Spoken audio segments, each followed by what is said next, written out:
Form YouTube channel मध्ये आपले स्वागत आहे। साधारणतः माझ्या तुरीला 40 दिवस झाले आणि पहिला खताचा डोस म्हणून आपण 3 खत निवडू शकता। 8-21-21, 9-24-24 आणि 10-26-26 या 3 ग्रेड पैकी कोणते निवडू शकता किंवा इतर तुम्ही तुमच्या इच्छेप्रमाणे टाकू शकता। पण 3 ग्रेड जर दिले, कारण की कसं आहे की तुरीला नत्राचं प्रमाण खूप कमी लागते।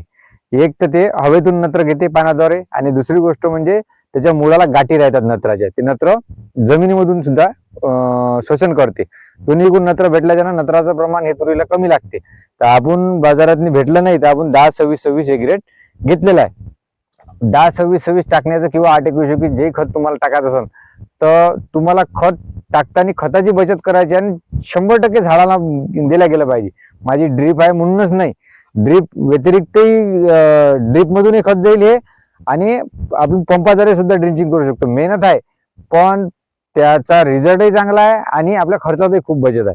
साधारणतः हे आपण एकरी 1 पोतं देतो, पण एकरी 1 पोतं दिल्यापेक्षा एकरी 15 किलो, एकरी 15 किलो घ्यायचं आहे। कोणतंही खत घ्या तुम्ही। 10-26-26 घेतलाय मी आता याच्यात मी एकर प्रमाणे 2.5 चक्करचं खत समजा साधारणतः 40 किलो 40 ते 42 किलो खत याच्यात घ्यायचं आहे मला। तर 42 किलो एक कॉक समजा 2.5 चक्करचा आहे माझा, तर 42 किलो खत घ्यायचं आहे। खत टाकल्यानंतर ड्रामातनी 1 दिवसांनी साधारणतः 2-3 दिवस मुरू द्यायचं आहे। पण लगेच खत टाकलं की फॉस्फरिक ऍसिड टाकायचं आहे।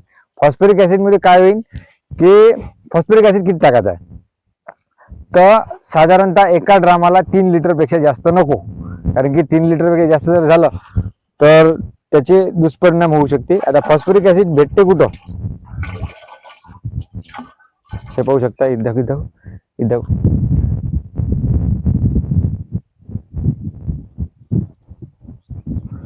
हे फॉस्फरिक ऍसिड आहे। फॉस्फरिक ऍसिड मुळे काय होते की जे आपण फॉस्फरिक ऍसिड मुळे काय होते की जे आपण खत टाकतो 8-21-21 म्हणा किंवा 9-24-24 म्हणा किंवा मग 10-26-26 म्हणा, हे आपण ड्रामात टाकलं। साधारणतः माझा जो कॉक आहे तो 2.25 एकरचा कॉक आहे, 2.25 एकरचा दुसरा कॉक आहे, 4.5 एकरची तूर आहे। तर 42 किलो खत घेतल्यानंतर 3 लिटर मी घेतलाय फॉस्फरिक ऍसिड। कशासाठी की याचं जे खताचं जे संपूर्ण पाणी करून टाका, फक्त खाली साधारणतः 1-1.5 किलो 2 किलो चोथा हा निघन शिल्लक राहील। म्हणजे काय होईल, संपूर्ण पाणी झाल्यानंतर काय होईल की 10-26-26 चे तिन्ही ग्रेड NPK तर भेटणच, 10-26-26 आणि फॉस्फरिक आहे प्लस होईल, म्हणजे 4 घटक हे आपले एकत्र होऊन जाईल। आणि फॉस्फरिक ऍसिडची तुम्हाला माहिती आहे की MIDC मधून मी आणतो, MIDC 22 रुपये लिटर नाही फॉस्फरिक ऍसिड भेटते। साधारणतः 10 लिटरची कॅन जर आणली तर वर्षभर आपल्याला पुरून जाते। तर शेतकरी मित्रांनो 15 किलो एका एकरसाठी, मग आता मी तर ड्रीप मधून आता हे गाळगुळ करून ड्रीप मधून मी माझ्या यंत्रांना सोडून देईन समान रामान। पण तुम्ही कसं करायचं आहे, तुम्ही काय करायचं आहे की जे आपण ड्रिंचिंग घेतली केमिकलची किंवा ट्रायकोडर्माची, त्याच दिशे ट्रायकोडर्माची दिशा सोडून द्यायची आणि जे केमिकलची ड्रिंचिंग केली त्याच्यावरच हे ड्रिंचिंग करायचं आहे। फक्त काय करायचं आहे की तुम्ही ड्रिंचिंग जर पाठीवरच्या पंपाने करत असाल तर फॉस्फरिक ऍसिड जे आहे त्याचं प्रमाण थोडंसं कमी घ्यायचं आहे। आणि 3-4 दिवस ठेवल्यानंतर पूर्ण ढवळल्यानंतर ते गाळून घेऊन तुम्ही ड्रिंचिंग करू शकता। म्हणजे काय होईल, काय एकरी साधारणतः 15 किलो म्हणजे समजा आता 2250 रुपयाचं पोतं आहे, 2250 रुपयाचं पोतं समजा 15 किलो आपल्याला लागते, 450-500 रुपयातनी एकरभर आपल्याला होऊन जाते जास्तीत जास्त। 5 शेतकरी मित्रांनो म्हणजे 2200 रुपयाचा खर्च हा 450-500 रुपयापर्यंत येऊ शकते। पण शेतकरी मित्रांनो कसं आहे की मेहनत करावं लागेल, मेहनत केल्याशिवाय काही नाही होणार। नाहीतर मग तुम्ही 2200 रुपयाचं आणलं आणि एकरी 1 पोतं टाकून दिलं तर त्याचा तर फायदा होईल, पण आपले पैसे कॉस्ट कुठेतरी वाढत जाते। एकरी म्हणजे साधारणतः आपली 1500 ते 1600 रुपये एकरी कॉस्ट एकाच पोत्या मागे लागते। याच्यानंतर आपल्याला दुसरा डोस द्यायचा आहे।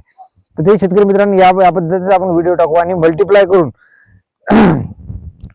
करून देण्याचा प्रयत्न करू। आता हे मी ड्रीप मधून याचं सगळं गाळून या ड्रामात टाकून हे मोटरद्वारे ड्रीप मधून हे सगळ्या एका कॉकला जाईल, म्हणजे जेणेकरून काय होईल की सगळ्या सारख्या प्रमाणात हे खत मिळेल।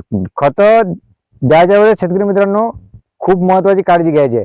जर तुम्हाला हे शक्य नसेल, ड्रिंचिंग नसेल, डवऱ्याच्या समोर किंवा वखराच्या समोर वखर मारते त्यावेळेस माझी जर तूर असेल तर त्यावेळेस टाकू शकता। म्हणजे काय होईल का खत जर झाकल्या गेलं तर त्याचा परिपूर्ण उपयोग आपल्या तूर पिकाला होऊ शकते. शेतकरी मित्रांनो, अशा प्रकारे तुम्ही खताचं नियोजन करू शकता. व्हिडिओ जर नाही समजला तर तुम्ही परत पाहू शकता. म्हणजे काय होईल की खर्चात बचत होईल. आपलं मेन उद्देश आहे खर्चात बचत आणि उत्पन्नात वाढ. कारण की मार्केट हे वाढाजोगतं नाही आहे. आपल्याला फक्त खर्चातच बचत करू शकता, पण एवढी बचत करायची नाही आहे की उत्पन्नातही घट झाली पाहिजे. आपण मीडियम खर्च करू आणि आपण पुढं मार्गदर्शन सांगत जाऊ. हा व्हिडिओ आवडला असेल तर लाईक करा, शेअर करा आणि आपलं काही कुठं राहून गेलं असेल किंवा काही प्रश्न असतील तर नक्कीच कमेंटमध्ये कमेंट करा. ग्रुप असतील तर ग्रुपवर व्हिडिओ पाठवा आणि इतर शेतकऱ्यापर्यंत पोहोचवा. धन्यवाद. आपण आणि फॉस्फरिक ऍसिड टाकलं हे 3 लिटर. आता याचं सगळं पाणी झालेलं आहे खताचं. एकरी 15 किलोत नाही सगळं आपलं मॅनेजमेंट होईल. आणि पाणी कशा प्रकारे झालं ते पाहू शकता तुम्ही. गाळून घ्यायचं आहे. ड्रिंचिंग करता पंपाने ड्रिंचिंग करायचं, नाही तर मग ड्रिप करून देता येते.